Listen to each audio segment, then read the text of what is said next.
Hello everybody, I'm Ms. Stewie, and today we are going to learn about pH as we start our unit on biochemistry.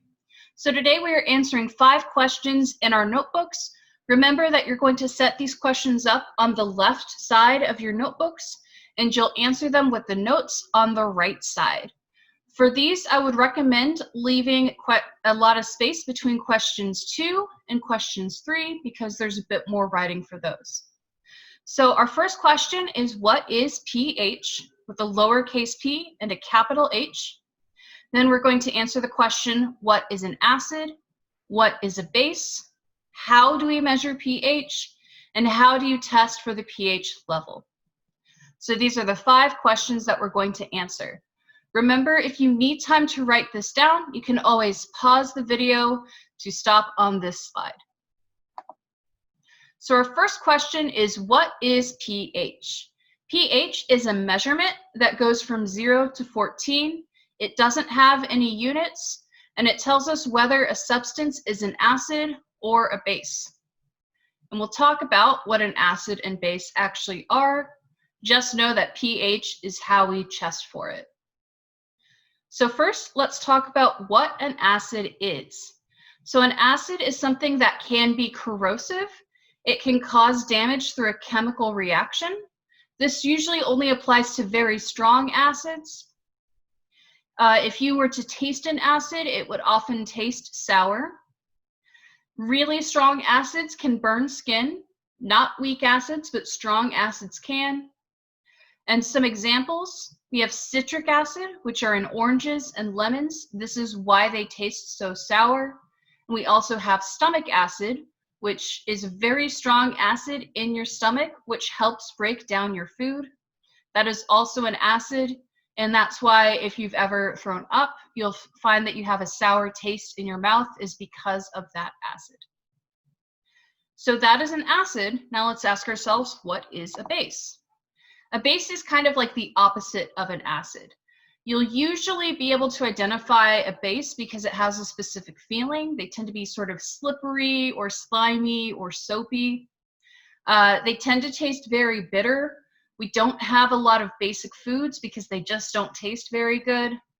And strong bases can also burn your skin. Specifically, if you ever think of cleaning products, those are very strongly basic. So some examples are baking soda and also drain cleaner, or really most types of chemical cleaners tend to be basic. So I talked about how pH is a measurement of this. Let's actually talk about how we can use pH to figure out how acidic or how basic something is.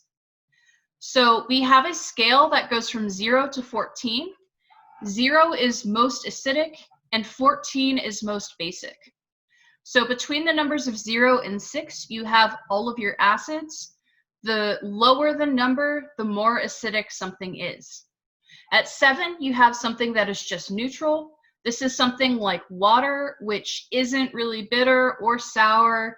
It doesn't have traits of either acid or base. It's just kind of in the middle. That's a 7. And then finally, from 8 to 14, we have things that are basic.